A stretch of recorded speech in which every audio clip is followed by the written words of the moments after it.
Welcome everybody to the MiniMapCast. This is MiniMap.com.au's weekly games podcast, your favorite weekly games podcast. My name is Kerry Palmer, and joining me for this week is Jeremy Braditich. Have you seen yet the first episode of the third season? The answer is going to be no. Of The Mandalorian. Oh, no, I haven't. Okay. When you asked me about that earlier in the week when it came out, and I was like, oh my God, is that today? And I said, you know what? I might just wait till Last of Us is done. I think I really meant it. Right. Yeah. I don't think I'll go to Mandalorian. I'll be too confused. I'll feel too. Wait, but if he's in that show, how can he be in that show? But in season 2, when he takes off his helmet, he's got the same facial hair. If it's any consolation, the episodes are shorter than Last of Us. They're only like half an hour. It's not. It's not. I'll be like comparing them and like going between one and the other if I like one more than the other, and be like, oh, that's that. The way he said that reminds me of the way the Mandalorian said, Grogu, get in the Naboo fighter. We're going to the Boonta Eve. Yeah. Ellie, get in the Naboo fighter. We're going to Boonta Eve. I need to be mad online about this show. You have been. I have been, but I haven't been online about it. I'm currently now online. You have been. Yeah, but not like publicly online. Oh wait, I was. I tweeted. Yes, you have been. Yeah, I tweeted about it. This show fucking sucks.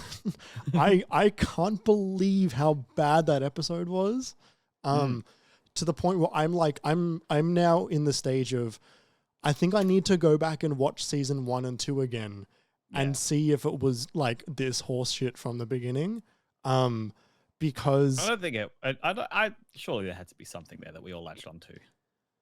Maybe we just were coming straight out of The Rise of Skywalker, that it was just literally anything, right? Honestly, strong case for that being possible. A strong case. Yeah. I remember coming out of it. The first 3 episodes were because they were such an arc, right? Sure. Of like, find the target. Oh, it's a baby. Now we have to escape and go against my code and whatever. Yeah. And then there's those middle 3 episodes that are like, whatever. It's just like TV. Yeah. But I remember being in those and being like, oh, it at least feels like authentic Star Wars. I'm happy just getting TV Star Wars for a bit. Yeah. And then they brought it in with some great finale episodes. Season 2 went so all over the place. Yeah, literally, they didn't stop fucking jumping around. And it was also there was so many. I can remember so many more of the lows in season 2 than I can of season 1. Like season 1 kind of blurs a bit, whereas season 2 felt a little bit more eventful, and also the stuff that was happening there were higher highs and lower lows. I think that's fair to say, yeah. Like there were some really good episodes in season 2. Like the heist, the Imperial heist in like the second last episode. Is that the one with Bill Burr? Yeah, the one with Bill Burr and the like convoy into the compound and that episode was awesome. And I think the first episode with Boba, like the first real episode with Boba, I thought that episode was pretty cool as well. But then there was that episode where it's like there's that shithouse heist with Carl Weathers and Gina Carano. That episode is fucking bad. And also the target from the first episode oh my God, yeah. With the blue hands and the blue skin. Who cares? Anyway, Andor has ruined all future. It's completely spoiled it, hasn't it? Yeah, it has spoiled all future Star Wars because nothing will be as good as it, right? Like I don't kind of, yeah. What is going to be as good as it? I honestly don't know. Like it's not the kind of thing they're going to be able to keep replicating either. No, like it's because Andor is at a very specific moment in Star Wars as a media. Where it pulled the Spider-Verse thing of like, the reason it did so well is because no one was paying attention to it, which is hilariously thematic to the show. Yes. Like, Yes, you said that, and I wasn't quite sure how you meant it. Yeah, and I mean in both ways. The reason Spider-Verse did so fucking well is because no one at Sony was looking at the movie while Lord and Miller were making it. And the reason Andor did so well is because no one paid attention to the spin-off of a kind of an interesting character in Rogue One. But it was the joke of like, oh wow, we're getting spin-offs of everything. It was, yeah. Like when they announced an Andor show, me and everyone was like, fucking really? And then it's the best thing since Empire Strikes Back. We're talking about Andor, and I'm getting excited, like physically excited about the idea of just rewatching it more. Yeah, right. It's just like, oh, I could do that like tonight. I could just watch Andor tonight. It's like, that's exciting. And so the other day, when I watched the first episode of season 3 of The Mandalorian, when it finished, I was watching it with my partner who has not seen season 1 or 2 and doesn't have that much of interest in this area of Star Wars. But they've seen Book of Boba Fett episodes 5, 6, and 7, right? Oh, totally. Yeah, like this was basically like I was like, I said to them, like, do you care if I put it on? And like, I haven't seen the first 3 episodes, and the first 2 seasons, and I said, it doesn't really matter. I said it's not particularly that good, and they said, all right, I'm not going to pay attention, and I'm like, all right, cool. And when it ended, I was like loud. I was like, this is bad. I was loud. I could see you doing that. I couldn't believe it. Yeah. I lost a lot of faith in what this season could be as soon as we had to see Mandalorian season 2.5 in the Book of Boba Fett. Yeah. That really took the sting out of it for me. They don't reference and it completely got rid of the most interesting aspects of the finale of the last season of The Mandalorian. Which completely neutralized it. Which was the last 5 seconds of Grogu leaving. Yeah. And what's like and now, Kerry, what I'm coming to realize is that Din Djarin is a space racist. All he does is kill aliens. Okay. And never kills a fucking human ever. Doesn't he? He barely kills a human. Oh, but it's all about like, you know, the show, it's not the character, it's the show. But the show is always, wow, these fucking group of aliens are all like, they're all real awful, aren't they? And it's always coded that way. It is always coded that way. Sometimes it's like just surviving in the wilderness, like when they crash land on that ice planet. Sometimes, a lot of the times, it's the Empire. So there's lots of stormtroopers. Yeah, but it's always it's never like the bad guy humans. It's the stormtroopers. Didn't they take on some pirates at some point? Like, am I misremembering that? Like when he was chilling with Bo-Katan in season 2, we're going so long on the Mandalorian. It's fine. when he's chilling with Bo-Katan in season 2, yeah, were they fighting? I don't remember. Ocean pirates. I don't remember. You do the intro and I'll look it up. Hey everyone, this is the MiniMapCast where we talk about video games. I'm saying that out loud because it's definitely not obvious from what was said for the last 8 minutes. Hey, thanks for being here. We're going to talk more about video games once we answer this question about Bo-Katan in The Mandalorian Season 3. But if you're unfamiliar, this is the MiniMapCast. This is our website, minimap.com.au's weekly games podcast.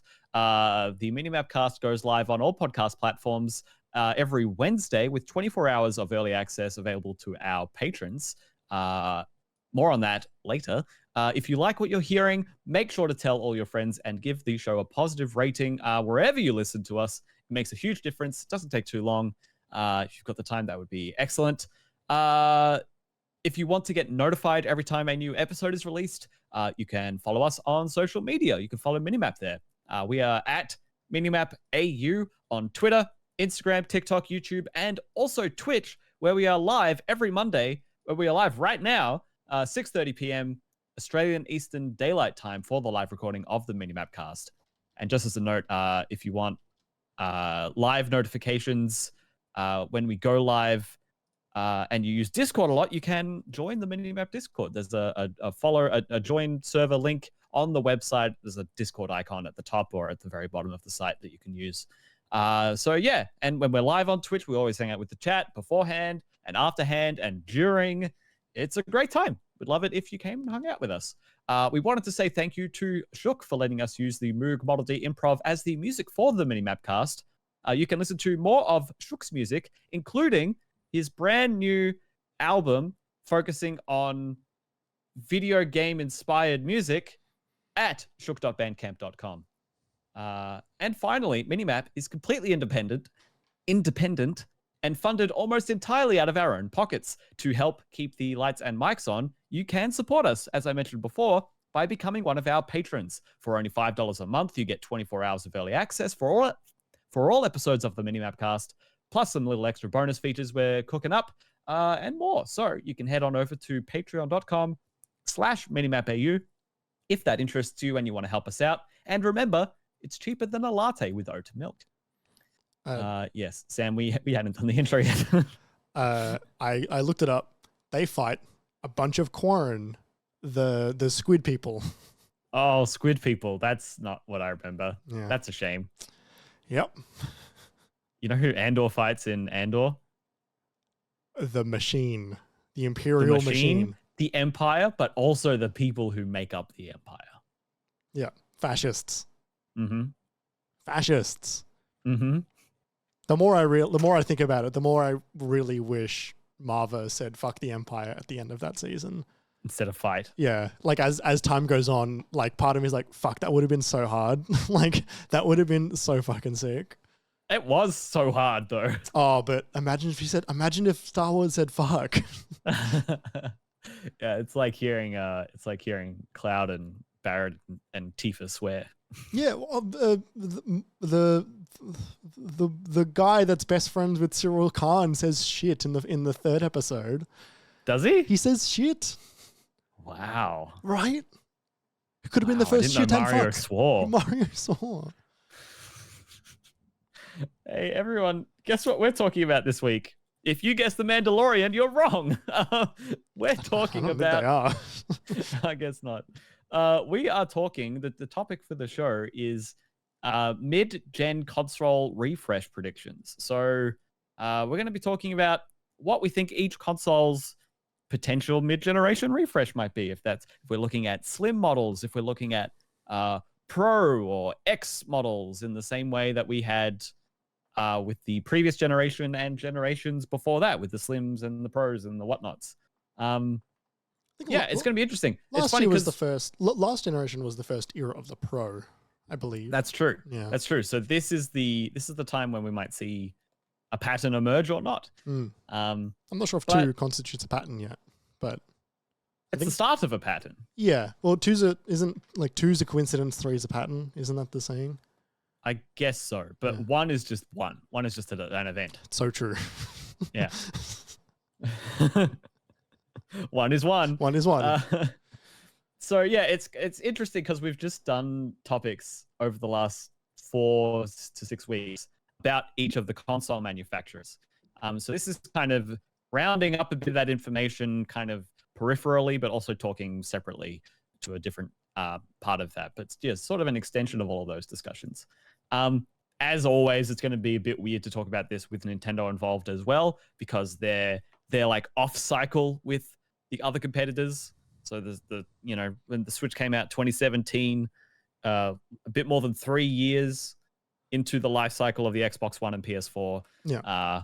And we're probably looking at something similar with the Switch happening, where they do a big new thing in the middle of PlayStation Xbox's current new thing. Yeah, I mean, let's talk to that because there has been there has been a lot of speculation, a lot of rumors, a lot of hearsay about what's scuttlebutt they call that. Scuttlebutt. I like that word. About what the new Nintendo is going to be.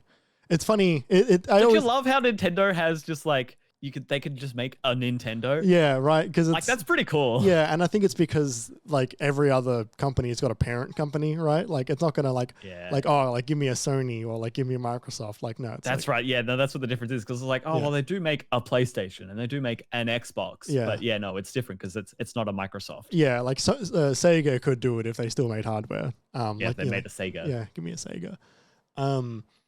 So like just a quick roundup on stuff that we've heard. One, Mr. Jeff Grubb has been hearing that we're industry heavyweight. Yes. Hearing late 2023. This is according to his show, The Last of the Nintendogs, which I think is a very funny name for a show with him and Mike Mignotti. He also believes that it will be a 75% upgrade. Now, what does that mean? He means that it'll be something in between a mid-generation refresh and a full-on successor. So it will be better hardware, but basically what he talks to is on Last of the Nintendogs is that he thinks it'll still be recognizable as a Switch. And I think he talks to some stuff that I think makes a lot of sense. He talks to the Nintendo Switch Online service being called Nintendo Switch Online. It's not just called Nintendo Online. Right. Yes, that's fair enough. The Switch being such a known system for the general audience, much more than the Wii U, as well as I think the format of the Switch being a lot more traditional allows the developers to allows non-first party developers to release their console on the system without feeling like they're not making use of the potential of the system in a way, if you know what I mean. So you mean release their game on the system? Yes, yeah. So like, for example, games on the Wii had to be specifically made for the Wii, and that hurt it because then they had to make a specific Wii version of a game that was explicitly different to the 360 and PS3 version of that game. Even just with the controls on a fundamental level. Exactly. The Switch, but then also the hardware. The Switch being more mainstream in its control scheme and its like just a general, like just the vibe of the thing, allows it to hit that mainstream game release. Allows it to be a destination for mainstream games to release on, right? Like Call of Duty is coming to the Switch now, coming to Nintendo now, which is fucking a whole thing, right? But also, it's not just more accessible for third parties, it's also more accessible for indies, which has been very important for the Switch's success. Like that a small team can turn around and make a Switch port without too much fuss is very important for Nintendo. Yeah, that's what I mean by everyone can release a game on the Switch, basically. There was a 4chan leak that happened prior to the Pokemon Direct, which detailed every piece of information that was in the Pokemon Direct. Oh. Which if you're looking at which kind of verifies it. Yeah, which verifies that this person does have insider knowledge. Talking about the theme of the first DLC is Hidden Treasures of Area Zero, and the second one is going to be called Hexagon, apparently. They are according to this post, they are a Pokemon outsourcing company employee, programmer. Pokemon outsourcing company programmer. They also said that their English is not their first language, and that they use some translation software to make this post.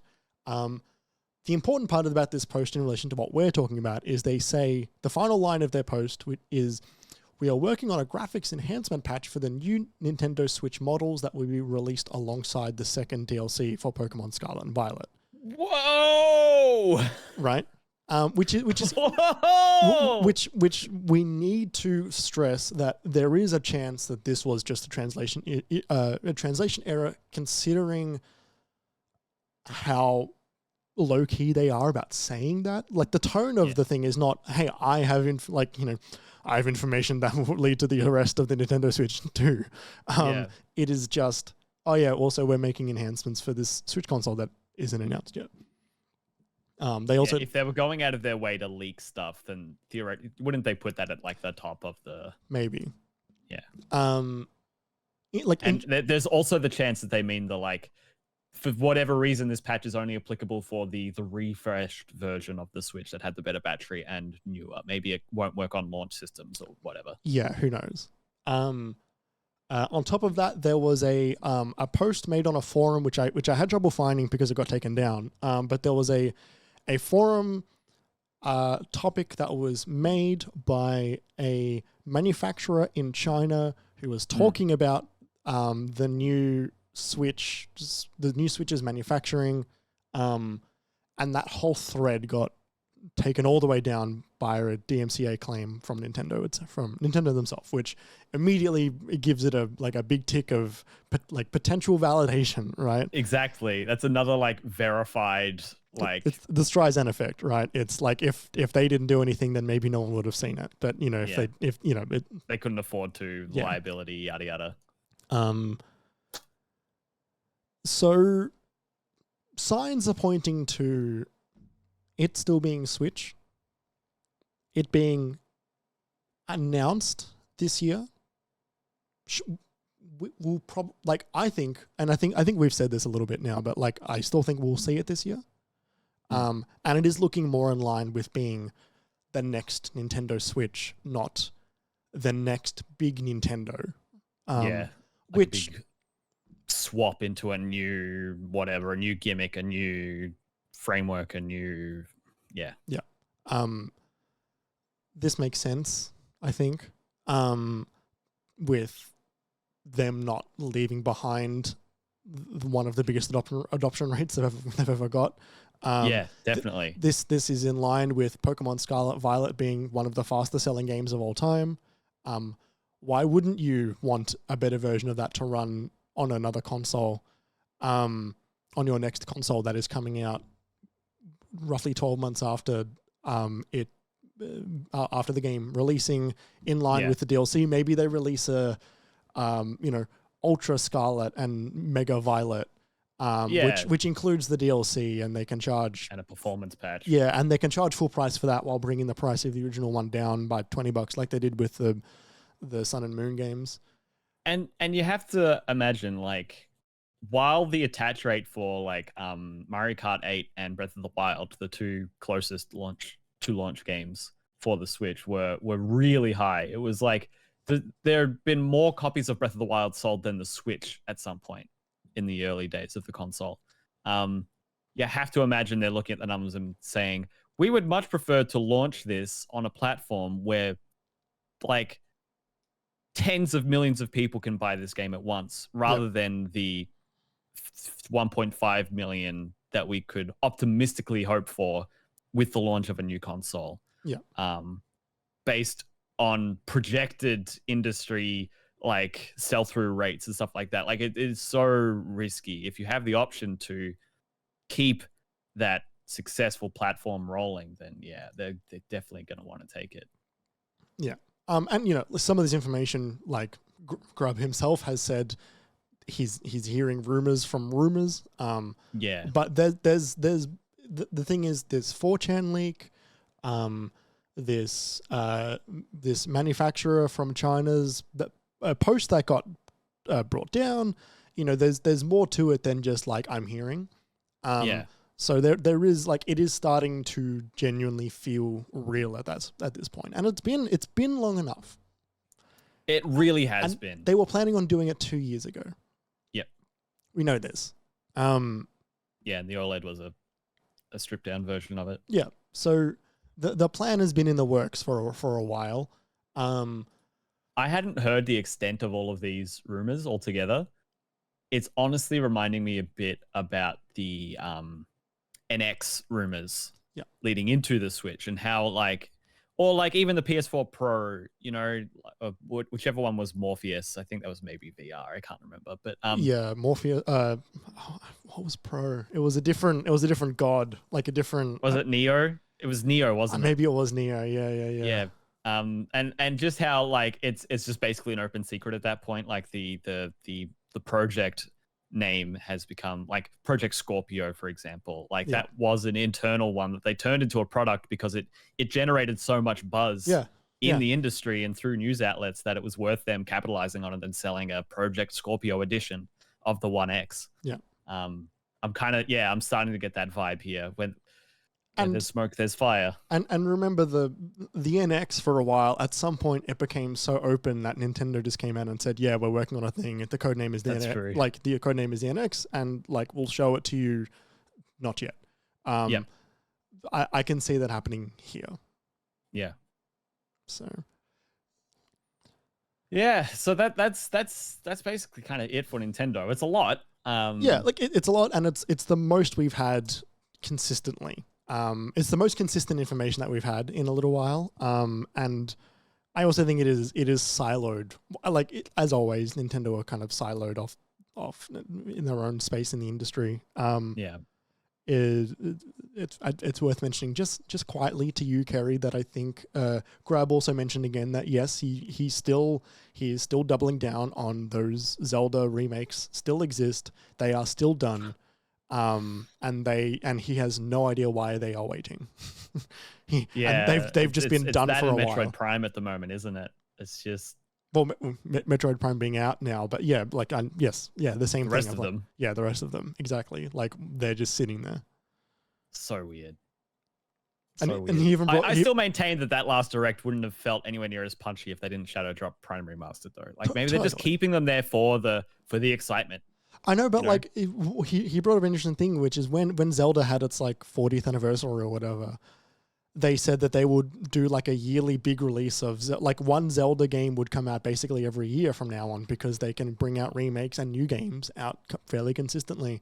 And then we had Skyward Sword in 2021, and then we just had nothing in 2022 from Zelda. Just like they said that and then immediately just didn't do anything about it, even though they have a finished Zelda product sitting. Like maybe the plan though was for that to be Tears of the Kingdom, when they said that. Yeah, but I feel like that would be the perfect like break in case of Tears of the Kingdom delay. Like we just have this game. yeah, here's Wind Waker, here's Twilight Princess. Yeah. Anyway. Yeah, it's funny. Next up is talking to PlayStation, talking to Xbox. Hello, Shuhei. Shuhei, Phil. Oh, sorry, this is awkward. Sorry, you want to talk to each other, right? Let me hang on. Just turn this one upside down. Oh, there we go. That'll work. You don't want to talk to it. Oh, right. Yeah, the lawsuit. Talking about what we might see from them as a console refresh, next iteration, revision of hardware. Just to frame some context for this. Yeah, you had some good stats about the previous generation here. Yeah. So it's been almost 2 years and 4 months since the PlayStation 5, Xbox Series X and S release, which is 2.5 years. Yep. That's quite a bit of time. It feels like yesterday. Feels like yesterday. I remember we were watching that showcase and pre-ordering the next hour. Yeah, that's right. And because we happened to be up. Because we were reacting to it on the site. Yeah. And then we did a podcast after we pre-ordered our consoles. Yeah. The PlayStation 4 time difference between PlayStation 4's release and the PlayStation 4 Pro was 3 years and 5 days. So yep. So Sony has what's that? That's like 8 months to release a PlayStation 5 Pro. If they stay with that cadence. If they stay with that cadence. And it also looks like that was the same time they came with... Oh, no, that's the PlayStation 4 Pro. When was the Slim? The PS4 Slim. Yeah, just looking at the release of that. It was like 18 September. months. No. That was September of 2016. It was like 2 months before the Pro. Oh, right. The time difference between the Xbox One X and the Xbox One was just shy of 4 years. But the time difference between the Xbox One and the Xbox One S was 2 years and 8 months. So the cycle goes PS4 and Xbox One release roughly at the same time. Yep, November 2013. Yep. Xbox One S comes out 2 years, 8 months later. PS4 Pro comes out 3 years, 5 days later. And Xbox One X comes out just under 4 years later. 4 years from the initial releases, not 4 years after staggering after each of them. Just in case that isn't clear. So we are getting to the point in time where if last generation is anything to go by, and the previous 2 or 3 generations before that as well.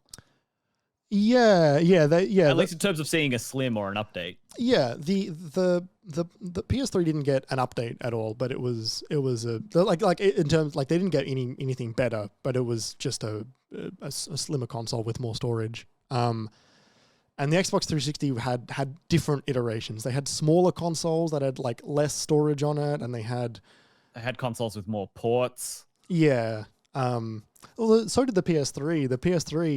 The first PlayStation 3 had a HDMI port, but it didn't have one weird port, which was like necessary. Or the like first optical or something, the VGA port, or I don't remember what it was. The first 360 didn't have a HDMI port, which is wild as well. So if the last couple consoles are anything to go by, we should be hypothetically seeing something soon. Do you think we need this right now? Looking at your PlayStation 5, looking at the Xbox One X, Series X, are you looking at this going like, this console feels like it needs another one right now? Honestly, no. I feel the same. I feel like a large part of that is due to the supply restrictions and difficulties that the industry has been facing basically right up until the start of this year. 2 full years after its launch. Xbox a little bit less, but I think that's a big factor in that feeling, where it kind of feels like we've barely just properly started this generation in a weird way. Like, it's been there, but it's been kind of nascent, it's just kind of like bubbling, waiting to have enough copies sold for people to start developing more directly for it. And we haven't, we said this last week for our State of PlayStation episode, we still haven't left the PS4 behind yet. So, like, all of a sudden we're talking about getting a new one. I mean, if it's just a slim update, then like there's no issue, right? Because like we haven't got anything that's super demanding anyway. We haven't pushed the PS5 to its limit yet anyway. This isn't going to change that. It's just going to be hopefully a more affordable, slimmer, maybe a better design that people find more appealing. Like, it's just going to be another SKU to get more people interested, less overhead for PlayStation, all of that. Yeah, like if there's a way to make the slim console replace the flagship console, and its biggest point of its biggest reason to exist is just we can make these ones faster, Yeah. Like we've found a way around those parts that were just much harder to get. Or like we can get the same chip now, but run it like 40 watts less power, so it doesn't need the liquid metal cooling now, or something like that. That's a good enough reason, I think, in itself for it to exist. Is just to get more on the shelves. And hopefully, if it can, depending on who you ask, like hopefully try and get the price a little bit lower. Maybe they can bring the price of the PS5 back down to its launch price. That would be good. Fuck, I can't believe they increased the price of that fucking thing. Not in the States. Great. Like I think that we both feel similarly, that like I'm not looking at my current consoles and going like, I really wish I had a better one. The reason the Series S came out was it had a 4K Blu-ray drive and was smaller than the original. You mean the One S? Sorry, the One S. It had a 4K Blu-ray drive and was smaller than the Xbox One. The reason the PS4 Pro came out really was like it had HDR support, and that's kind of it. Like some games, and 4K output, but yeah. The HDMI 2.1 support was basically what it was. But yeah, like there's nothing that's sort of come out in the past few years since the launch of these consoles, and I'm like, oh, I really wish this console actually launched with this, but it was so early. I can understand why they didn't adopt it immediately. That's the thing. I think the only thing we really stand to gain from a Pro-like system in the next 2 years, if they do go that way, is the capability to run more games, potentially, at 4K resolution and 60 frames per second. Because right now we almost always have to trade between a lower resolution and higher frame rate, or the higher resolution lower frame rate, and that's fine. We were doing that on the Pro, and honestly, people like having the choice. They're like, oh, I want the pixels, I want to see it, I don't notice the frame rate. Or you got other people that are like, it's so smooth, it's so silky, it's whatever, I don't even notice the pixels, give me the frame rate. Yeah.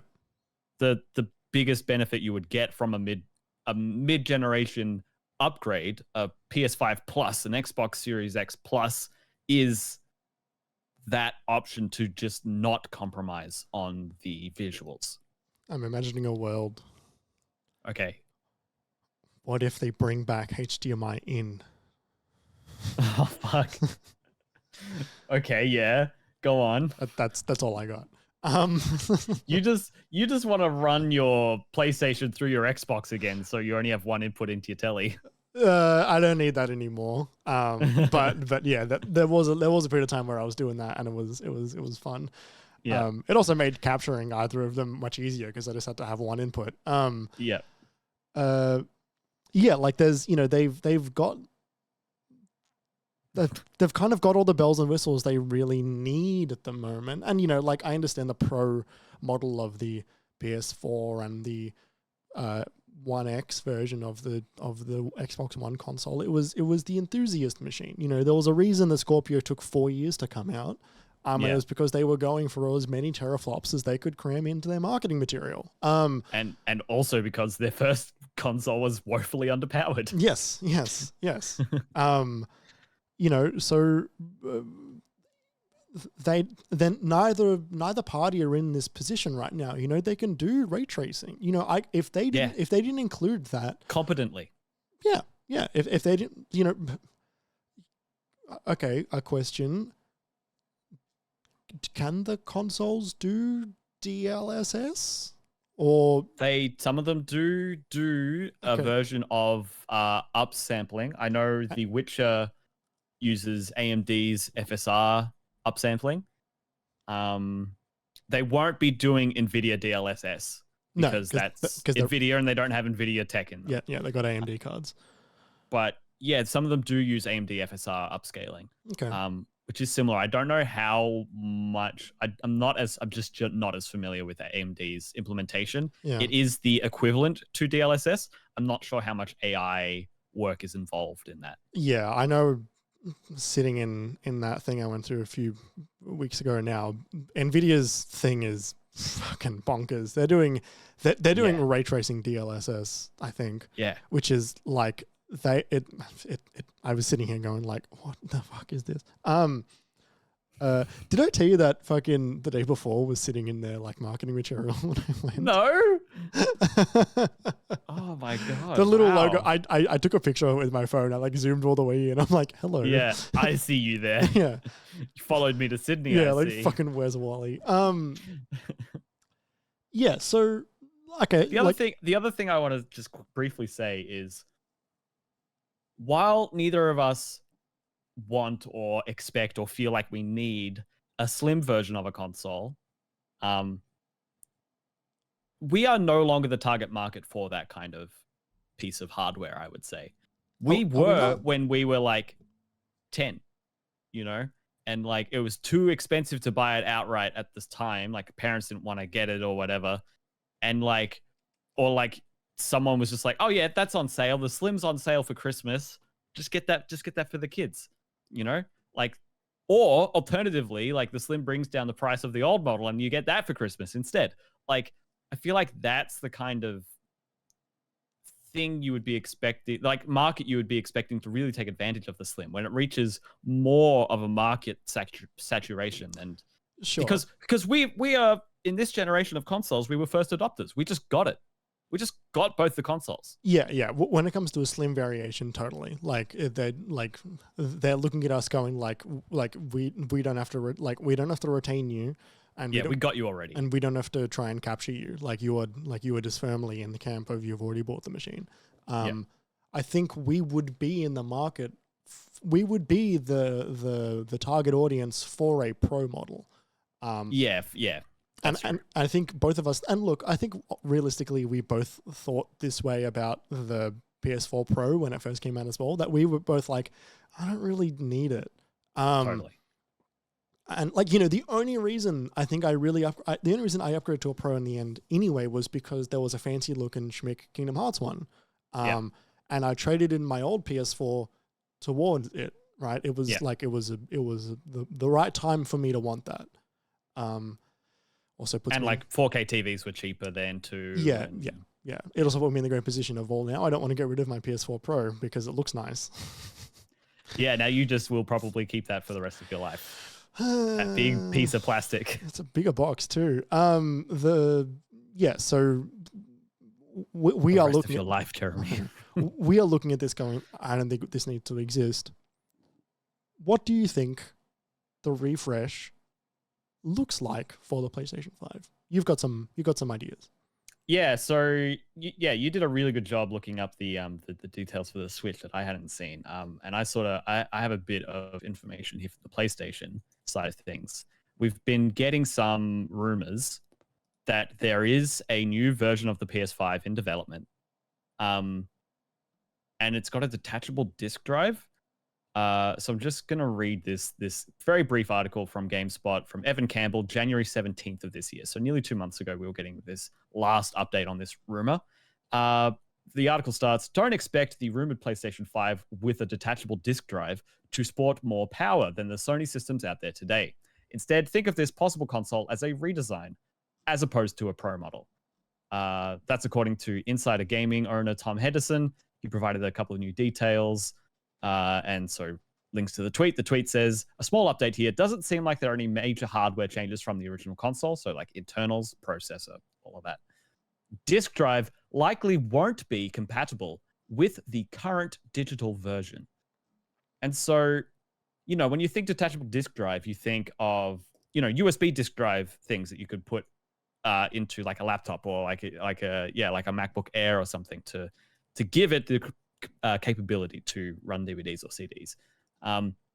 It sounds like this isn't that, because if this was that, then it would be compatible with the digital version in some capacity. Like, surely with a software update, they could just push that to the digital PS5s that are out there today, and it would know how to run that hardware off a cable.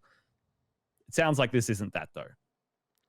What that leads me to believe is what I reckon we're going to see is this PS5 Slim is there's going to be one model.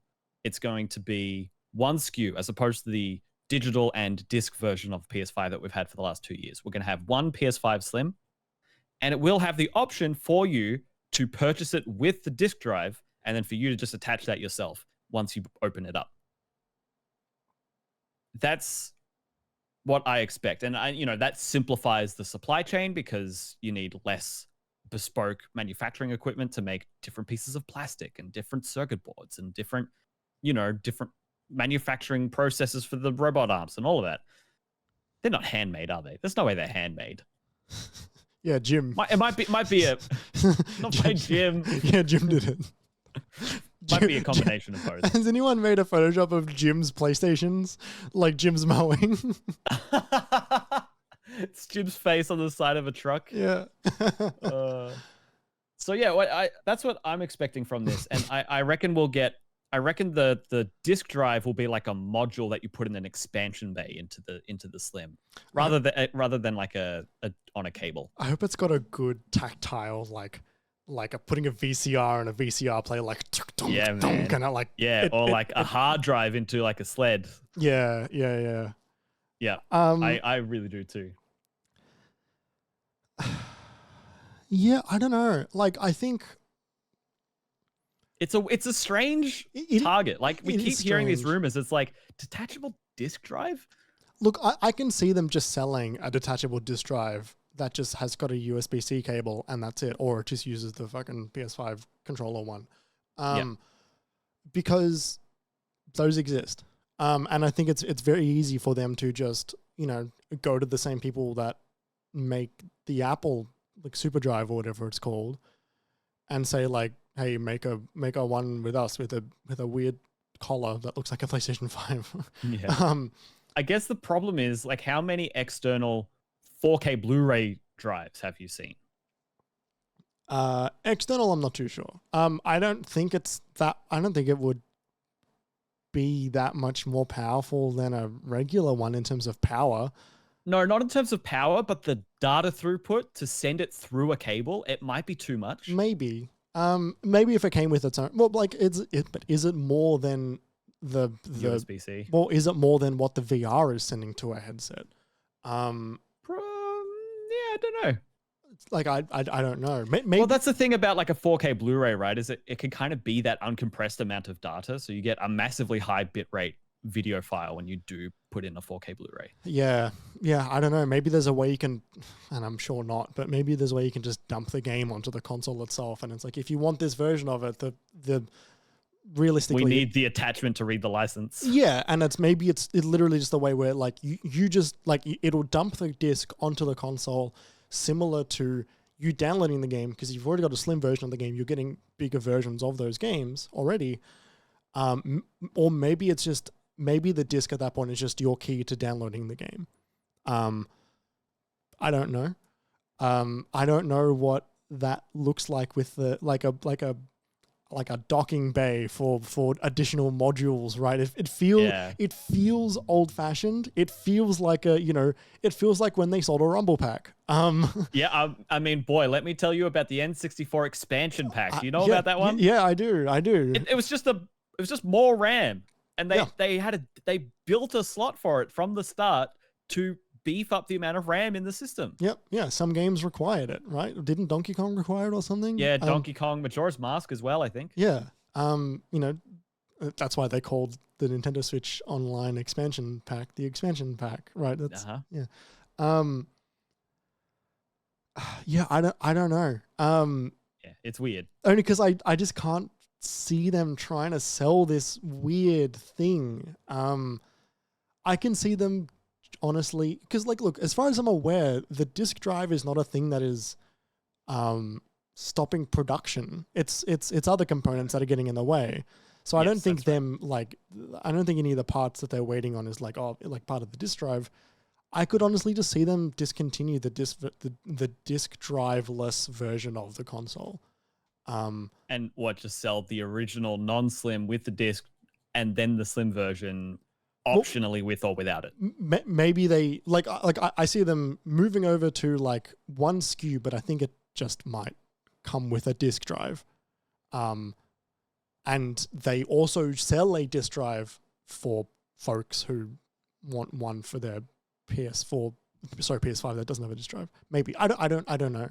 Just remember this report, this rumor that the disk drive likely won't be compatible with the current digital version. I know. So they're making a new disk drive that's only compatible with more newer consoles down the line, allegedly. It just doesn't fit in my head.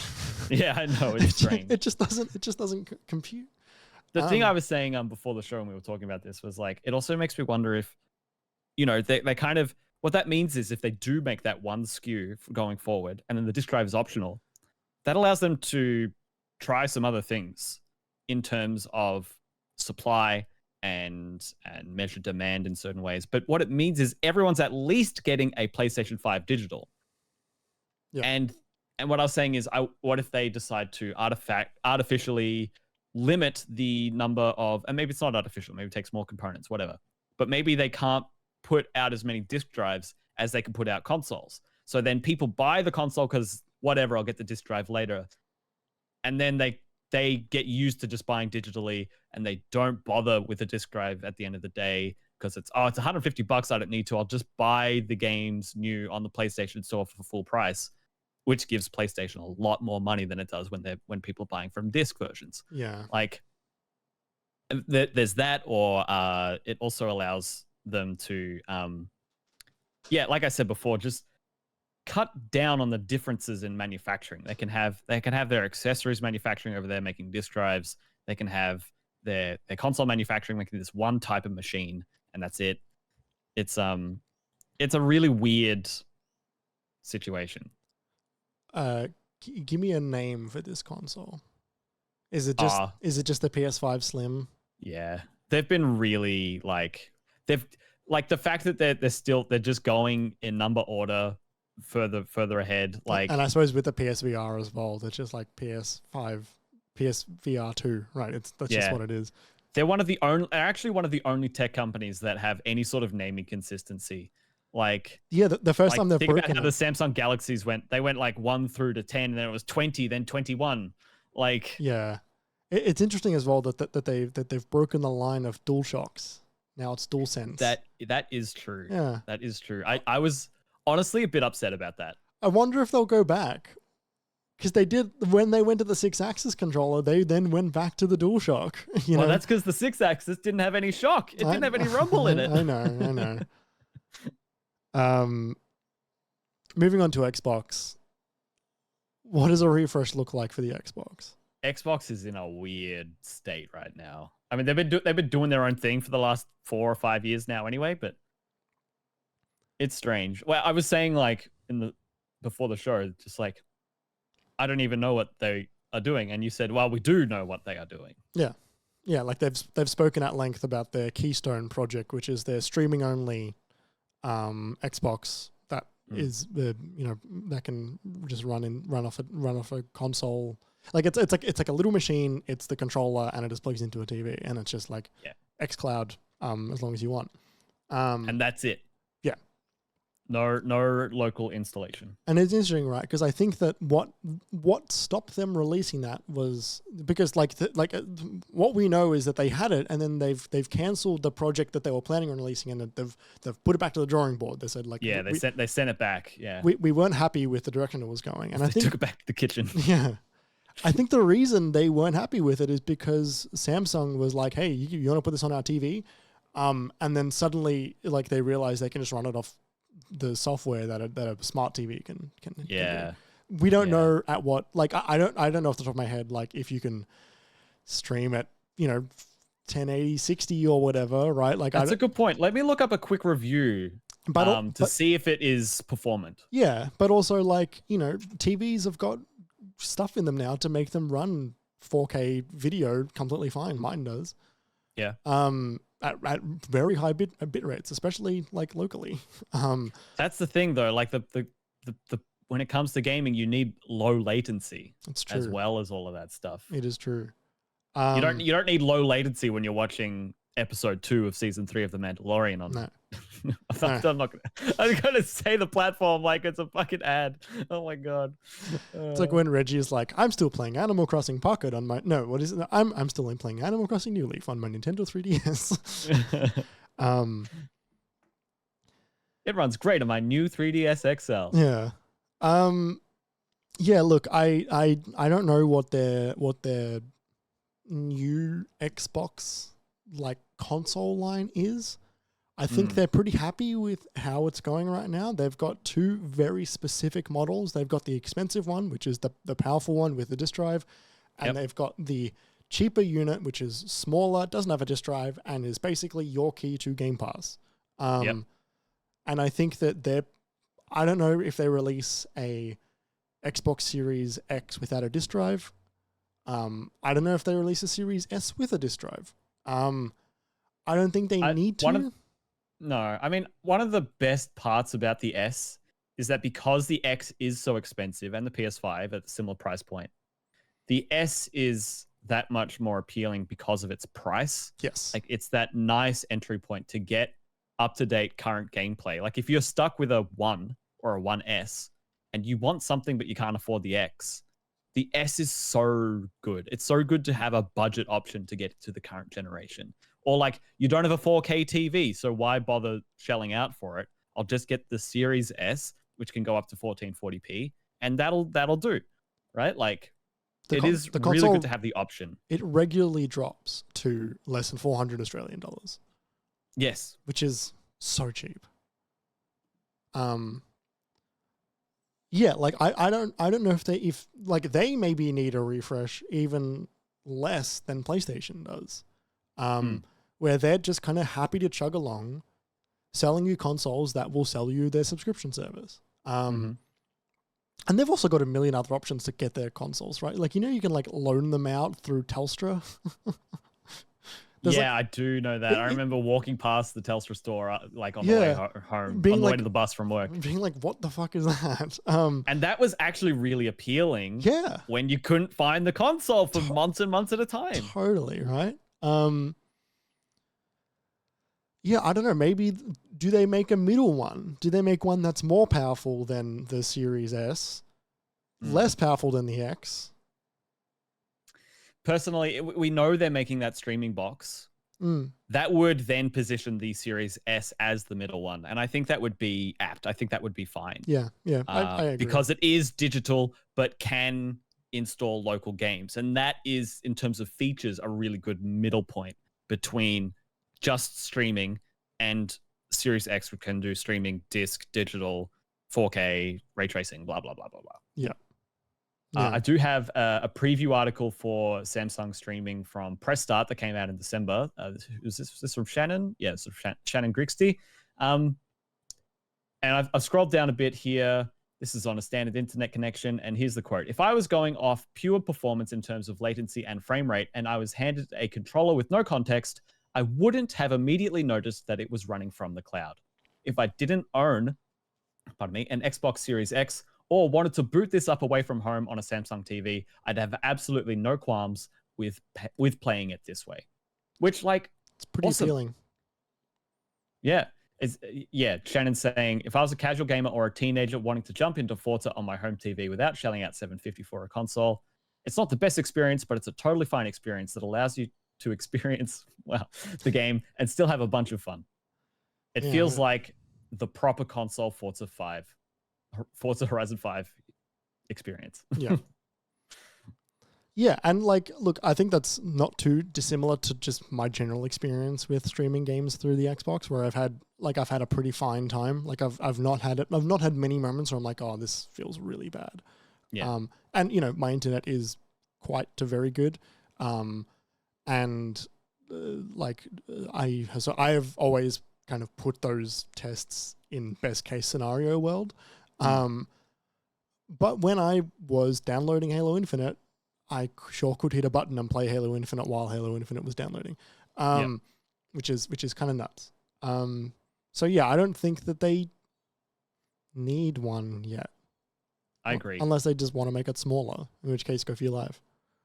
Yeah, it's so funny. And so we do have a couple of prompts here. And this is a good time to sort of come into it. We wrote a final wrap up sort of discussion topic for this, which is what is it about this gen that makes it different? And I do think there are a few things, because there is something that's having us think, I don't think they need it. We don't think they need it. Maybe it's just a year later than it would have been otherwise. But there is that weird feeling of like, oh yeah, no, I wish we could take advantage of 4K TVs now. Like in the last time they were doing this, we don't have that. Maybe it's because 4K the next TV standard hasn't been brought forward since the release of the previous console, right? Maybe there hasn't been anything for them to upgrade towards to make it worth it. And just to touch on TVs, like as someone who's fairly into this as a tech, this is going to make me sound like an old man of like, hey, like we've peaked, but like we are hitting legitimate depreciating returns with the quality of TVs. I 100% agree. Yeah, like, you know, like I have looked at a 4K TV and then compared it to an 8K TV. You can see the difference when they are side by side, but at no point am I watching 4K content going like, fuck, I really wish this was an 8K TV. Yeah, man, I wish I had 4 times the amount of pixels than 4K. Right. And it's like the idea of HDR is a bigger jump technically than 1080 to 4K, I believe. But I think the issue it adds more. Yes. And it is an overall more impressive feat. However, it has had a much slower adoption rate because the technology behind HDR and the amount of variance in standards means that HDR is not nearly as popular yet. Because it's quite easy to buy bad HDR, and then it hurts the overall opinion on HDR as a tech. Yeah, like or at the very least confuses it. And it's funny because we've seen HDR for quite a long time. It's just in a phone. You just don't see it on a big screen like that because they're fucking expensive. And so like, you know, while there hasn't been a new television standard to adopt, the box of the PlayStation 5 I think still says 8K on it. And they don't even support that. No.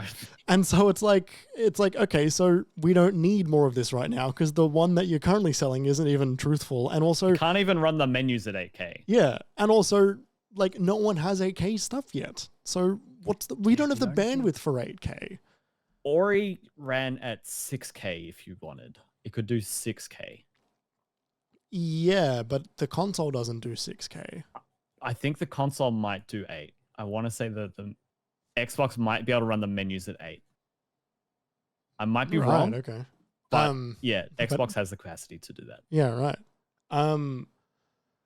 So yeah, I think we are seeing some depreciating returns in some of that stuff, but I think we're also seeing it in terms of at the moment with just the actual hardware. We're not getting games that are like, you know, you look at the Switch and you look at games that are being limited by it being on a Switch with a mobile processor and hardware An that old mobile processor. And tech that wasn't new when the console launched. There are games like, fuck, I really wish this was just running on a better version of the Switch. We don't have that with the current generation of consoles yet. We're not limited by the console yet. We're still limited by, as you said earlier, the previous console because the adoption rate on those was so much higher and they're just not leaving it behind yet because why would they? And I think also because why would they? Because developers can make games for both and it still runs totally fine.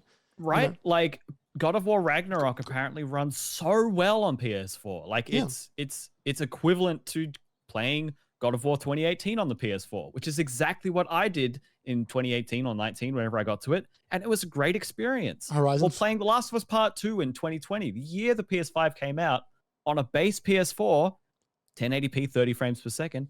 Great way to play that game. It was awesome. Horizon Forbidden West, the exact same thing. You know, you can play that game on the PlayStation 5 and it looks amazing. You can play it on the PS4 and it still looks really fucking good. Mm-hmm. So, you know, there's a level of like, you know, it's like this is like more tongue in cheek, but like, did we need this console generation yet? And it's like, it's like, yes, but yeah, clearly we could have survived for a while. We would have been all right. It's funny thinking about that hypothetical, like if we hadn't had the PS5 yet. And I know the industry just would have been so angry, so entitled and angry. It's like, oh, why don't we have? I'm so sick of checkerboard 4K. If you're on a pro, it's like I'm still running the same machine I was 10 years ago when there'd be so much angry gamer entitlement. And like, while also the answer being like, yes, it is time for another one.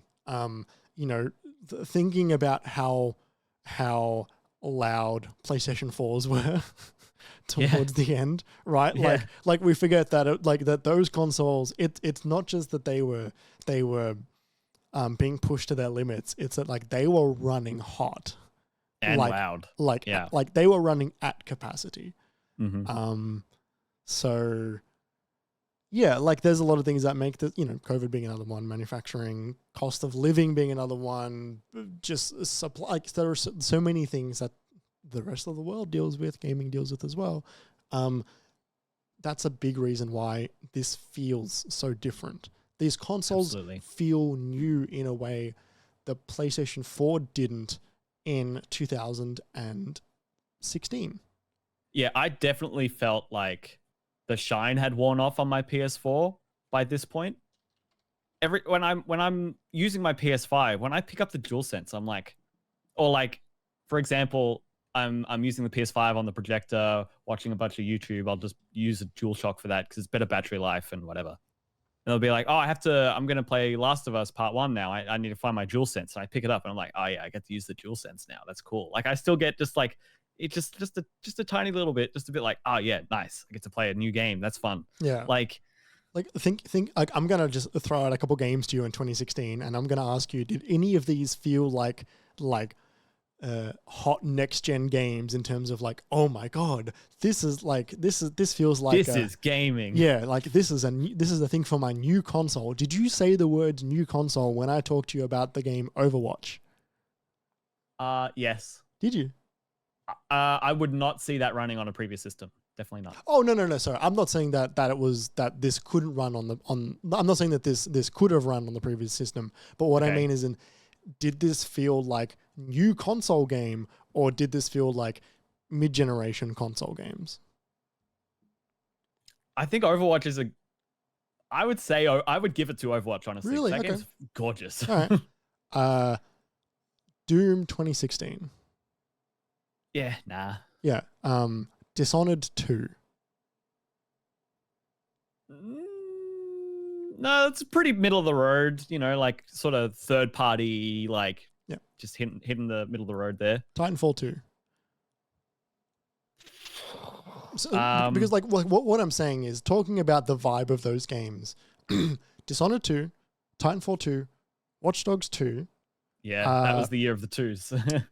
We have Dark Souls 3, Battlefield 1. Like, and there are other games here, Uncharted, etc. But like, it's more about like that. These were games that were sequels to games that had already come out on this platform. I think is a specific type of feeling that I'm trying to like pull on here. It's like these don't feel like new games for my new console because these are sequels to games that were new games for my new console.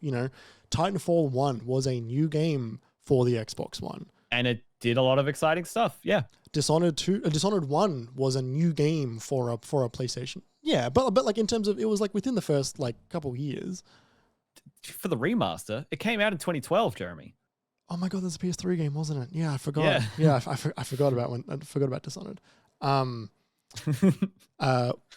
Watch Dogs also a PS3 game, but that was like a PS4 game, right? That was like a game that was that was a hey, look at the wind blow Ethan Pierce's fucking jacket as he walks through windy Chicago. Mm-hmm. When Watch Dogs 2 came out, it was like, oh, it's a sequel to a game that I bought on this console that I'm currently playing. Mm-hmm. We're not getting that with the PlayStation 5 yet. We're not getting the sequel to Ratchet and Clank. We're just getting the sequels to excellent PS4 games like God of War and Horizon. The one that is an outlier, I guess, is we're going to get Spider-Man 2 this year, which is a sequel to Miles Morales, which is, but also a sequel to their PS4 game. So like it's like a double sequel. Yeah. But yeah, we're still getting like new ones. Do you think this is tangential now, but do you think we're going to get new IP from PlayStation ever again? I mean, the answer is probably, but conceptually, like looking back at the previous generation, we had Death Stranding, Ghost of Tsushima, Horizon, Days Gone, The Order, for as well as that did or didn't do, to a semi-extent, the God of War reboot, like all of these sort of refreshes or rebrands and new things, and some of them worked and some of them didn't.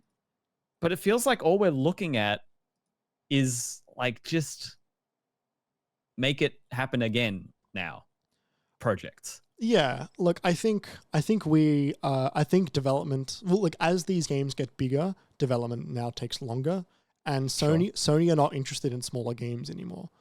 They are not interested in they're not interested in games the scale of The Order 1886.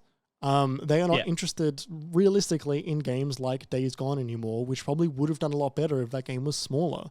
But that game had to fit a certain mold. Well, yeah, like a certain scale and a certain level of prestige. It was like this needs to be up there with Uncharted. This needs to be up there with Death Stranding. And it was never going to hit that. But I think that there's a version of Days Gone that is better as a game that's maybe the size of like Little Big Planet. I don't know. Game's infinitely big, Jeremy. Yeah, I know. I don't know which studio comes out with new IP. Yeah. Especially because all the things that we're hearing about are rumors of them bringing back old IP. Yeah, and like I can't get over how Naughty Dog has just been. It's like they struck gold twice in the PS3 era. Like they did Uncharted and they refined it. Yep. And then they sort of crystallized their learnings with that into a brand new version of The Last of Us, brand new IP with The Last of Us. And then it was like, oh, let's make the PS4 Uncharted now, and we'll make the PS4 Last of Us. And now we've gotten PS5 versions of the PS4 games for Uncharted and The Last of Us, and we're getting more The Last of Us. And then after we get Factions, we're getting more Last of Us, apparently. If they can write a story, which I'm sure they can justify doing because it makes a butt ton of money. Like, like I want to see something new from Naughty Dog, you know? And like the thing, like I think we know that they're working on something new. Yeah, there is rumor of like maybe a fantasy IP. Yeah, and that's largely because they've sort of put a full stop at the end of Uncharted for now. Yes. But also Uncharted doesn't have a full stop as an IP because Sony still want more because it makes a fucking buttload of money and they know that they can make movies out of this thing. Yeah, that's right? the thing. They just made a movie, right? Yeah. So, and you know, like I think all right, you want to know my hottest take? Man, we're going off the rails here. Yeah, I reckon for it. I'll go for this, and then I reckon we'll go to a break. The next new IP, the next new major IP we get from Sony is developed by Bungie. Oh, that's exciting. Yeah. Bungie's exciting. Yeah. The next new IP we get from Sony is made by Bungie. Yeah, maybe. Insomniac are busy making Spider-Man and Marvel games, and Sucker Punch is doing Ghost 2. Yeah. Probably. Yeah. And then Gorilla's who knows what Bend is doing, because they got kind of spun around after Days Gone doing Last of Us and then something else. Yeah, I could see them I can see them getting given like an Infamous remake or something. Yeah. You know, Gorilla is probably Gorilla's making the DLC for Horizon, but I'm sure they'll make a third one, as well as, you know, maybe it's like they're just working with Kojima again on Decima. On Decima, yeah. And Kojima, you know, Kojima's making new stuff, but he's not owned by Sony, so it's like the IP that it's not Sony's IP. Totally. Yeah. Weird place for that console. Yo, man, we have so much to say about PlayStation. It's so funny. So yeah, I think it's because we don't know what they're doing. It's because we know what Xbox are doing. We say, "What are you doing, Xbox?" That's but true. It's because they've said over and over again what they're doing. It's just taking too long. We know what Nintendo are doing at the moment is because we have people who are getting DMCA like on random forums and posting Twitch leaks, right? Yeah. But Sony are in this... Sony's pretty mum about it, aren't they? But I don't like. But also, there's just no clear plan. True. Well, like, okay, that's maybe too harsh. There's no immediate understanding of the direction they're going to go by the end of this year. Yeah. We're kind of stalling out after God of War. In terms of perception of what comes next. We're stalling out after the VR helmet they launched a week and a half ago. Bullshit. Right? I watched there were like 2 or 3 videos that came out from Linus was today, and there was someone else who I watch who's like a Nintendo content creator. Both put out PSVR 2 reviews like this week, and I was like, oh, that's kind of late. It was funny, and it was interesting seeing their reviews, seeing it after the review period as well. And the conclusions were the same, right? Like the tech's really good. There's no library to back it up right now. And that has the potential to kill the console if they don't back it up quickly and soon. That's the same word twice in different ways to say it. Welcome to a podcast. Linus is getting so excited because he uses VR a lot, and he's got an Index at home, and he was blown away because he loved the LED screen and it was so comfortable, and the controllers worked okay, and he didn't love Call of the Mountain that much, but also it was cool. Like, there's so many different ways that PSVR 2 is exciting to people who know about it or to people who don't have it yet. It's I don't know. It's what a weird platform launch. Yeah. And as someone that is really into this stuff, like it's my job also. Like it just doesn't, and you know, like a lot of my job focus specifically with computers, personal computers. But like I actually don't know anyone PCs at my work that owns it, I think. Right. Yeah. At your work, that is a VR company. Yes. I know people who have tried it, but I don't know anyone that has bought it. Yeah. Well, we're gonna leave it there. We'll we didn't really go over when we might see a refresh because it does feel weird. We don't know when. Yeah. The next year for Nintendo and in 2 years for the other two, I can see. Yeah. I'm excited. I'm excited for the times where we do get those announcements though. And we're like, whoa, what? I'm excited for those moments. Those are fun moments. I'm so excited for a hardware stream later this year from Nintendo. Yeah, that's what I want. Like I almost don't even care about it. Like I'm just from just like a personal perspective, I just like those times and I just want to have that like time now. I have one final thing for you. One final Okay. thing. Are you going to buy the new Switch when it comes out on launch? Yeah. Yeah. Yeah, I was thinking about that. Again, I was looking at footage of this PSVR 2 thing and they were demonstrating the difference between an LED and an OLED screen with the Switch turning on from off. Where it just lights up with the white Switch logo where it says Nintendo Switch. And on the LED, you see all of the black lit up underneath from the backlight. And on the OLED, you don't. And it's just that bigger screen. I was like, man, that would be gorgeous to use right now. But there's no point buying an OLED model when we know there's more coming. It's not a savvy purchase to make unless you're an absolute diehard or curious and you have the money to splash. Like or your Switch broke. Yeah, exactly. If I had to get a new one to keep having a Switch, then sure. Yeah. But yeah, I definitely see myself getting the new one when it comes. Yeah, me too. Yeah. It's because we're suckers. It's also the job. No, we love it, right? But yeah. When we think about it before, when we do think about it as if we aren't, when we consider the option of even possibly not getting it, which is pretty low, but we don't think it's that low because we want to think like we're going to consider it seriously. And then we see it and it's like, oh, it's got this and it's got that. It's like, I think I should really get this one. It's like, yeah, all right. I don't know if I get like excited about it because I think at this point my brain is in autopilot of like buy new thing. Yeah. Yeah. Like if the PSVR 2 wasn't so expensive, I would still get it even without the launch lineup of anything really that amazing. Yeah, it was just too much money. Yeah, and I just bought a new phone. I think I might get it at some point. I think when it comes down in price and when there's more games, I think I might get it. Yeah, maybe by Christmas.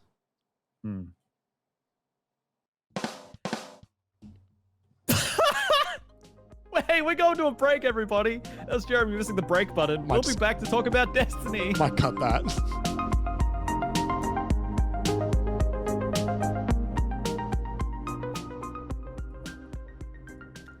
Welcome back to the MiniMapCast. I couldn't even tell you what we've been talking about in the break. My mind has become a sieve. Marvel Snap.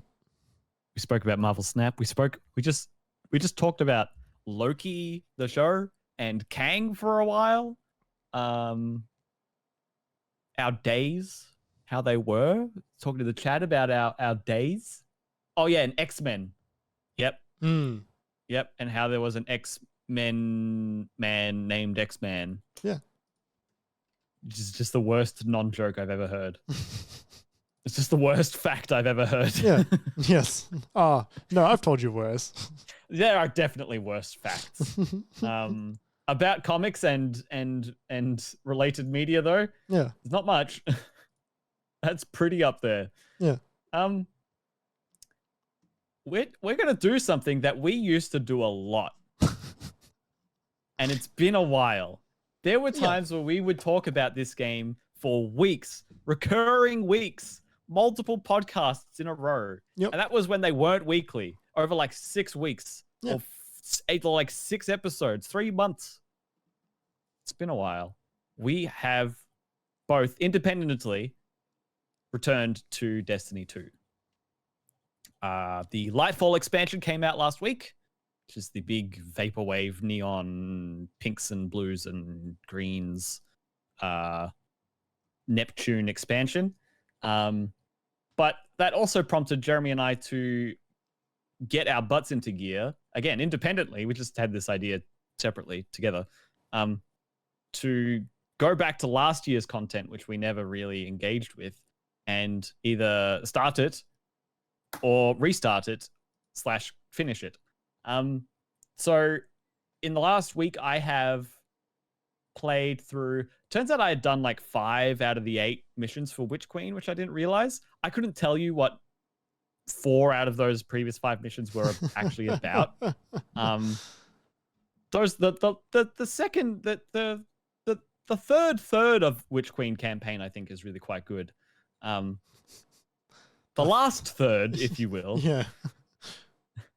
The second of yeah, okay, fair enough. Yeah, so I've gone through, I finished that on Legendary, which was challenging.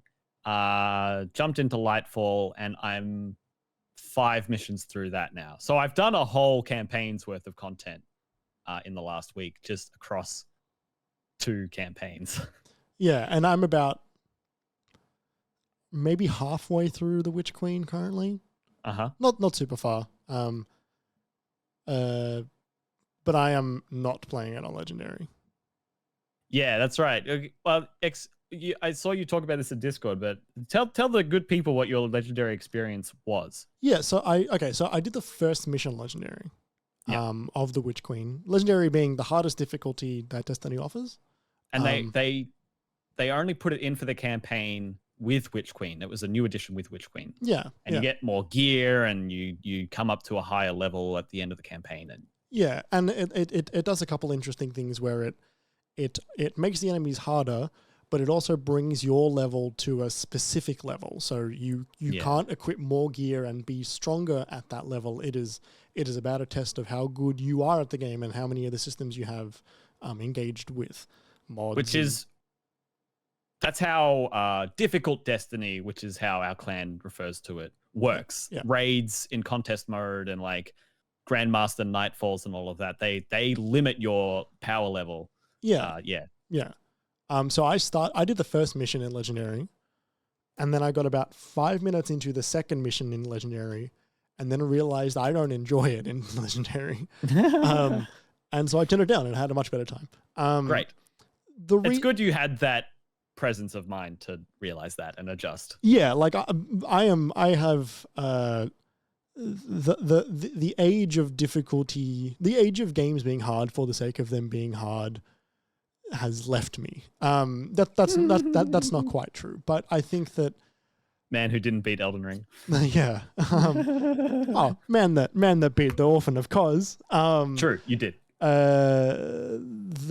The thing about hard Destiny is that there is a lot of shoot, get shot, hide, wait for health to come back, and do it again.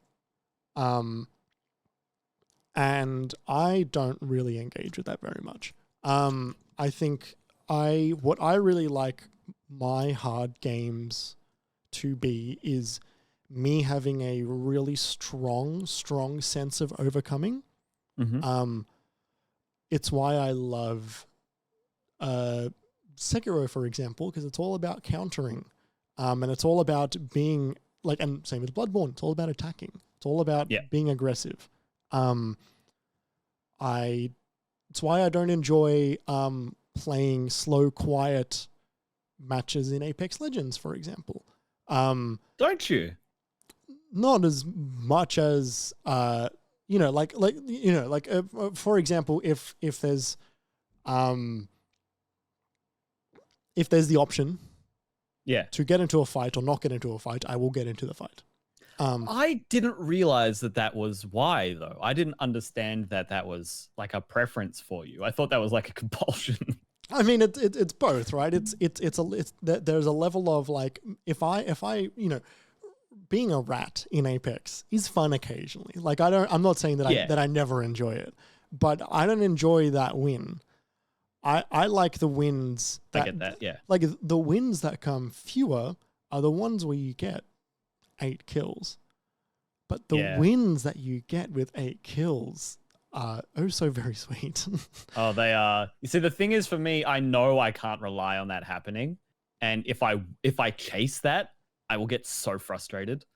So I just try to not think about it. And I can't do that with Destiny. There's too many enemies, and their attacks are too strong, and their their bullets honestly are too homing for me to be able to John Wick my way through it, right? I can't Doomslayer my way through Legendary Destiny because there is no countering, and there is no revenge, or there is no what's a word in between countering and revenge? There is no empowerment. Yeah, but there is no reward for facing head on and overcoming, because there's just too many of them. And like, I'm not saying that there is zero way, but I think that the ways you can be a full on like god at Destiny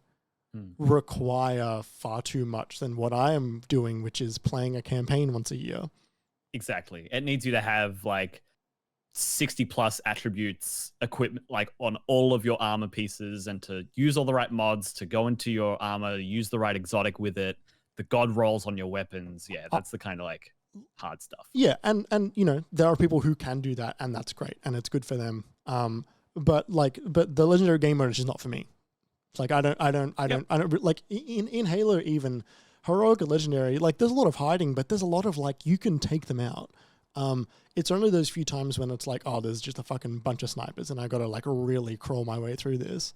Yeah, Halo doesn't really up the enemy's health as much in comparison to how Destiny does. Oh, like not one for one, no, but like it does make the enemies much stronger, especially elites. But yeah, it's a lot of just you are weaker, and you got to just be much more agile. But yeah, like the way I've been enjoying this game a lot more is for me to have a level of momentum all the way through this game. It's why when I played Doom Eternal, I brought the difficulty down so I could like really, really fucking go for it and slowly crank it up as I was getting better and better. Yeah. But with Destiny, there's no multiple difficulties. There's just like hard or easy. So I've been doing it on easy so I can actually get through it at not 2 hours per mission. Mm-hmm. Yeah, that's great. Yeah, and that's been much more enjoyable for me. Yeah, I see that. I'm, as someone who has done like 8, I did mission 6 today of LightFall actually. So as someone who has done like 9 legendary missions in the last week, yeah, that as you said, like 2 hours to a level, it does get annoying. And I think I found it really funny. So I think it's important to bring up the reception that people have had to LightFall when it's come out this week. It's been it's got like 30% positive reviews on Steam. Like the community generally at first blush for this expansion, especially the campaign, basically, the campaign experience is really negative right now. A lot of the community don't like it. They say the story is weak. They say the locations aren't great. There's a bunch of this and that and the other. And I'm picking up on some of that. I like some of the things that people don't. I dislike some of the things that I haven't heard other people talk about. Alex is asking if you caught me on Destiny last night at 2. Maybe more like 1:30. But yes, I was playing late last night when I couldn't sleep.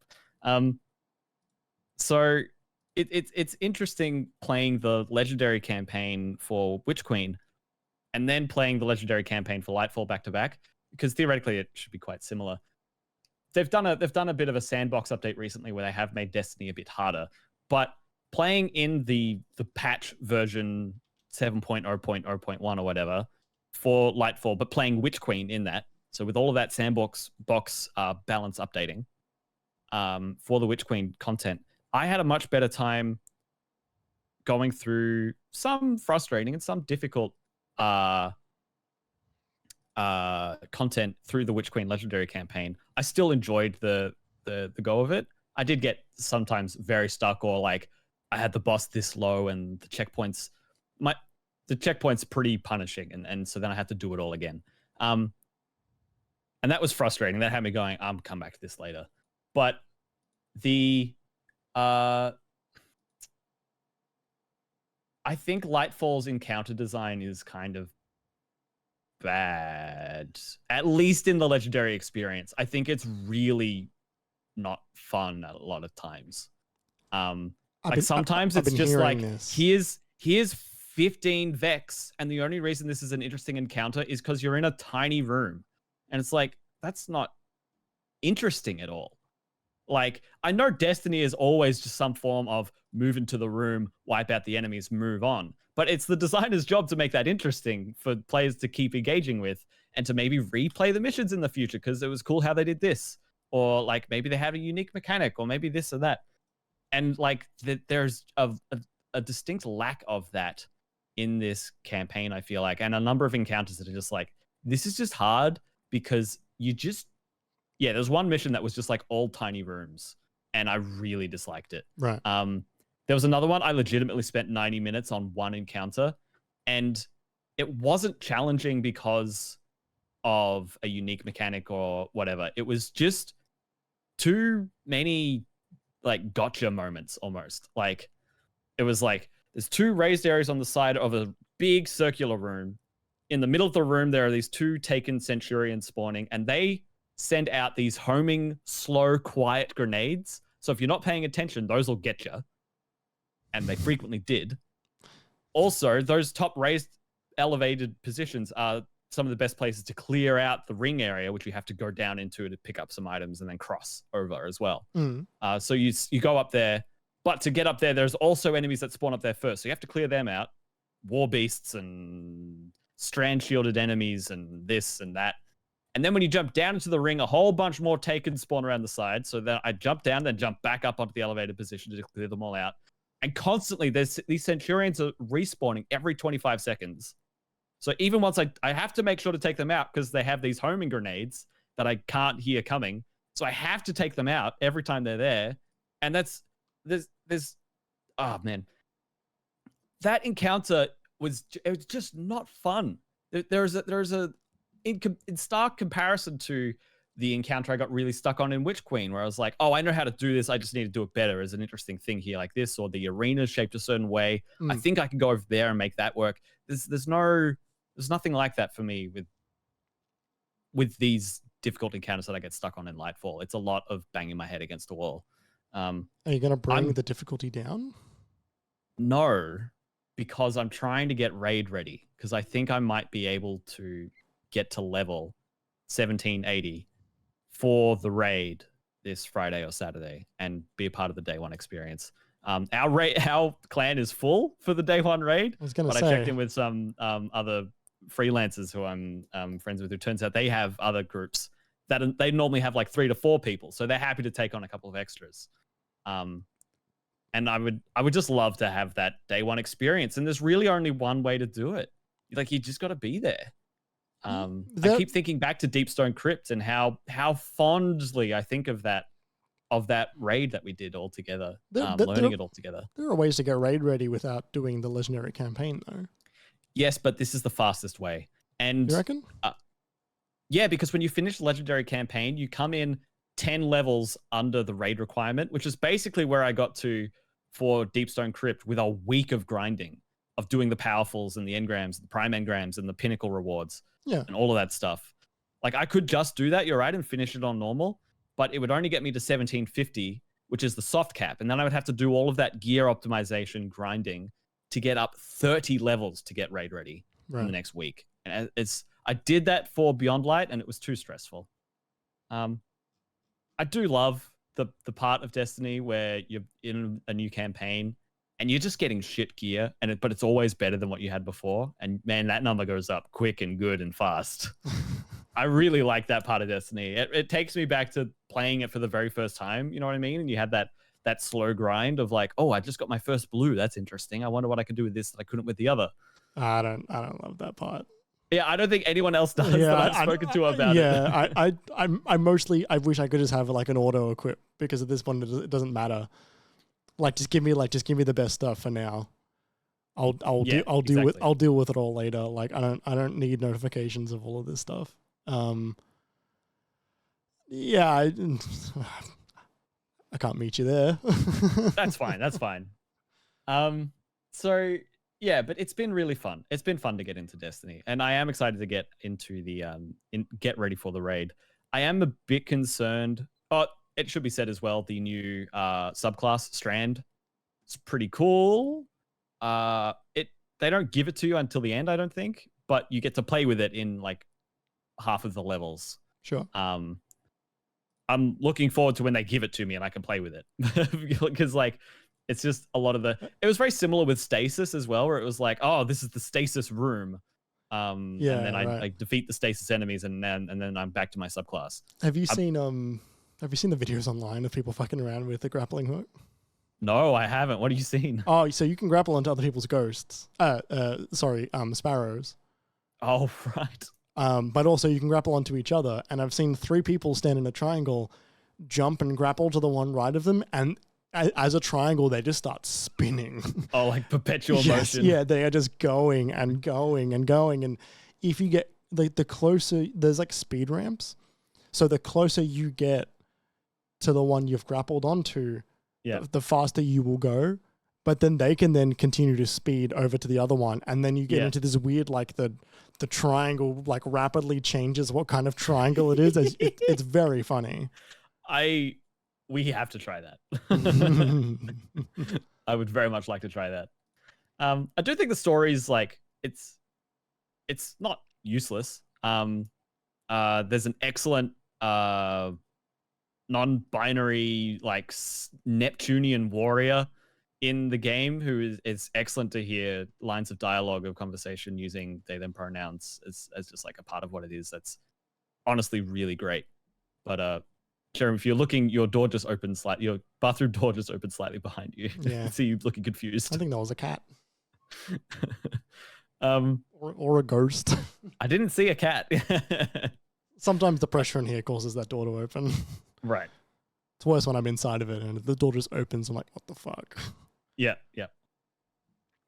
There's another Sky Warrior who's voiced by Dave Fennoy, who was the guy from the first season of The Walking Dead. Bunch of other stuff. Who is he in The Walking Dead? The guy, Lee. Huh? The voice actor in the game, Telltale's The Walking Dead. Oh, I thought you meant the show. No, not fucking AMC's Rick. The Walking Dead. Yeah.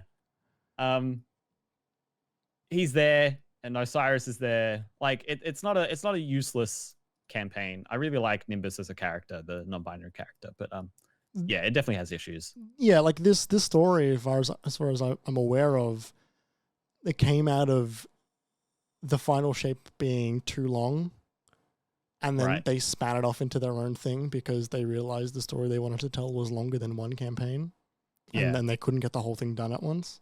It definitely kind of feels like that. It feels like that's what I've heard. And people are also one of our clanmates, friend of mine from high school, actually, Tom, and primary school, was talking about how there are things that point to Strand being the kind of subclass that maybe they initially planned to be unlocked during Witch Queen last year, right? But Witch Queen got pushed and got delayed, and maybe they pushed it out of that expansion to sort of keep things simple. And it's meant that this expansion has ended up in a middle ground. It's like a holdover for the conclusion of this 10-year Destiny saga next year. Yeah. But yeah, and people are also drawing comparisons to Witch Queen, which a lot of people really, really, really liked. Again, I couldn't tell you what happened in more than half of that campaign. The end of it is great. The final 2 or 3 missions, I think, is excellent. I'm glad to hear that because I'm not loving it so far. Because I was the same. Only because I don't really fuck with Hive that much. That was always to me, it was always the least interesting of the villains. Okay. Not to say that I some of it I think is really cool. I love the worm gods. But I haven't loved it so far, and I don't particularly enjoy fighting the Hive light bearers. Yeah, the light bearers are pretty intense. But I was always like, I love me some Vex. I love me some Cabal. I like some Fallen. I like Fallen enough. That big encounter I was describing in detail before made me remember that I hate fighting Taken. Right. Yeah, I like Taken enough. I don't mind them conceptually. I just hate fighting them. I hate all of their abilities. Yeah, right. Like the scions replicate themselves, which is fucking annoying. Yeah. The hobgoblins snipe you way too efficiently. the centurions have heat-seeking grenades that are quiet and will fuck you up. Like, or the fallen captains with the dark shroud grenade that like fuzzes your vision. I hate fighting all of them. That's so funny. But yeah, I will say briefly to you, part of the Hive campaign towards the end that makes it so interesting is they do go into that deeper Hive lore, which they've only ever hinted at, or it was only ever in the Grimoire cards of the worm familiars and the worm gods, and is good. I like. Okay, cool. Also, I might write an article about this, but Savathun is voiced by Deborah Wilson. Deborah Wilson is the actor/voice actor in Star Wars Jedi Fallen Order as Sia Junda, and in Wolfenstein 2 as the character with the afro with the baby, and she was in Forspoken recently, and she was in something else. She's been in so many games recently, and I honestly think elevates every game she's been a part of. She's fucking great at Wolfenstein. God, she's cool great in everything, I think. Yeah. She's great as Savathun as well. Cool, good. It's weird going back to just one tiny section of Mars and then like no one bringing that up. Mate, I really don't like the throne world and just, the planet's back, but we can only go to the Enclave looking at this ship, which isn't the throne world, but we have to go over there to the throne world. That is part of what kept me away from Witch Queen, or why I fell off it last year. It's just like, doesn't make sense. I just don't really get it. And B, I don't think it's that interesting. Yeah. And even our friend Ollie was saying like he just didn't really bother with like the throne world sandbox stuff. Like he didn't really go into the chests and the patrols. I don't love the world. Yeah. It does. Yeah. The color palette I think is a big thing for me. It doesn't do much for me. It's a lot of mud. Yeah, which is interesting because like I would even I really liked like the Tangled Shore. Well, I was actually going to go so far as to say I really liked the ship, the fallen ship from fucking the Taken King. Oh, the Hive ship. Yeah. Sorry. Yeah. Sorry. The Hive ship from the Taken King. I thought that ship looked fucking sick. It looked like a giant, it looked like a coffin. Yeah. It was cool. Yeah, very gothic. Yeah. Tangled Shore's fine. That's it. It is fine. So yeah, Destiny 2, I hope to come back next week and tell you I've beaten the raid. Who knows? These other people I'm linking up with are in the States, so it might be really difficult to pull that off actually, but we'll see. Yeah. We'll see. And then Jeremy, do you just want to touch on some of your feelings as they've been progressing for Breath of the Wild? Yeah, just a slight check-in, quick little anecdotal Breath of the Wild update. Fortnite. Yeah, the BOTW Fortnite. I'm still playing the game, and I'm no closer to finishing it than when I was last time. Mm-hmm. Except I'm still not finishing it yet. I'm just I didn't expect you to do that, mostly because you said you wouldn't. Yeah, well, it's there was a couple things that I want to do prior to finishing the game. Yeah, so you wanted to pull the Master Sword. Yes, which I do, which I did, which I have. I do pull it. I do pull Master Sword. I have that now in my inventory, and I have not used it yet. Mostly because I was like, if I use it, it'll break. But then I Googled it and it doesn't break.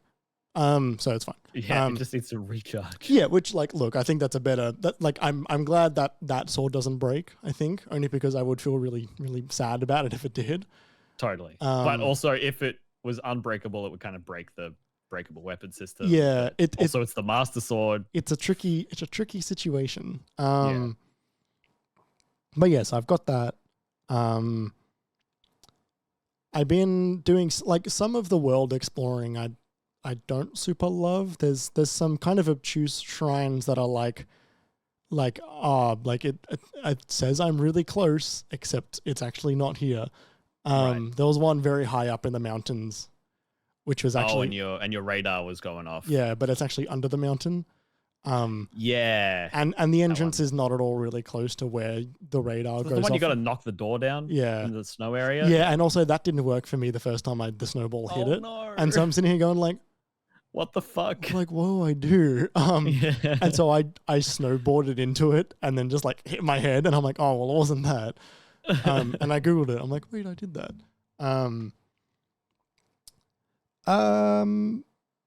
I've been trying to save up and buy a home. Oh, right. In Hateno Village. Which I didn't know that you could own land in that game. Yeah, it's funny. And there's what's the man called with the like Boris or something. It's like Boshi. It's something like that. The developer. Yeah, the one that wants to knock it down. Very camp developer. I did enjoy the joke of you go up to him and saying like, I'll buy it, and the first thing he does is he yells at his coworkers to stop working. Yeah, that's right. Like instantly. Bolson.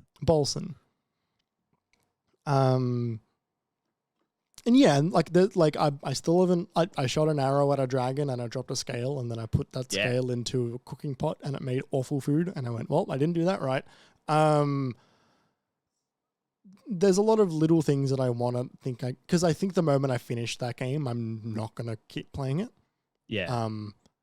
Which I think so you're trying to find the line between like doing more but not doing too much that you don't finish it, but not missing out. Yeah, like I want to get some better armor. I want to get some more interesting weapons. And I want to have a go at that difficult island. Eventide. Yeah. Yeah. Because I think that'll be maybe a final challenge before I go into knocking out Ganon finally. Yeah. I didn't do that at the end of my fight. Like, have you tried it yet? No, I've been avoiding that area. You could be overpowered if you go there like with like too much health and stamina. Right. Oh no, maybe not. But like, it's not like super duper mega hard. Yeah, but the game also rubber bands fairly well as well. And it's more about just the challenge of like starting from nothing again. And yeah, it is just a unique environmental kind of thing. Yeah, like that is on my bucket list for that world. But yeah, I've just been like exploring, and I'm enjoying more the looking at the pictures and going to that place in the map and then watching that memory. Yep. I quite enjoy those type of puzzles. I've always enjoyed them. In basically any game, and I think in this it's fun to look at like, you know, the temple. Like, there's Hyrule Castle, and but what's that? Like, what the fuck is that thing to the right of it? Yeah. And trying to survey the surroundings and be like, well, if I line these two things up here, then it'll be cool. But also, I think what it will allow me to do is I could see myself actually really enjoying watching someone play this game for the first time, I think. Last week on on Wednesday actually, I went to a talk at ACME, the Australian Centre for Moving Image. That was between the curator, Ginny Maxwell, and someone whose name I've actually just forgotten. It was a conversation between these two people who, the person that came over from England who was being interviewed by Ginny, she's really into, and has done this in many countries, put together events and exhibitions and exhibits about games from different perspectives. But this talk specifically was about games as a performance. Games as a performance. Yeah. So a really good example of that, honestly, is which they used in the talk was AGDQ. Okay, yeah. Because at that moment you need to perform while like in front of a crowd. uh, like It's doing like a showcase. Yeah, but like we're doing a specific thing, and it's almost like sport, but it's not quite like sport. But it's like, and they talk to esports about how it's kind of like esports because it's competitive, even though it is not directly competitive because it's all time based. But you it's are kind of like you still need like to perform on the day. gymnastics. Yeah. Yeah. On the flip side of that, another way to do performance in games is they spoke to someone in the middle of lockdown. I don't remember their name. They were talking about how this person in the middle of lockdown was traveling the Grand Theft Auto Online lobbies, trying to legitimately perform Hamlet in Grand Theft Auto. That's amazing. While getting shot at with rocket launchers and stuff. And trying to find people in Grand Theft Auto saying like, do you mind if I perform Hamlet for you for a couple minutes? And then them like emoting while, and it's very good. It was a really great talk. It was really interesting. Now I wanna come up with a bastardized GTA Hamlet quote for the title of the episode. Like, alas, poor Franklin. But one of the things they also brought up was the thing that I actually remember when this person was announced.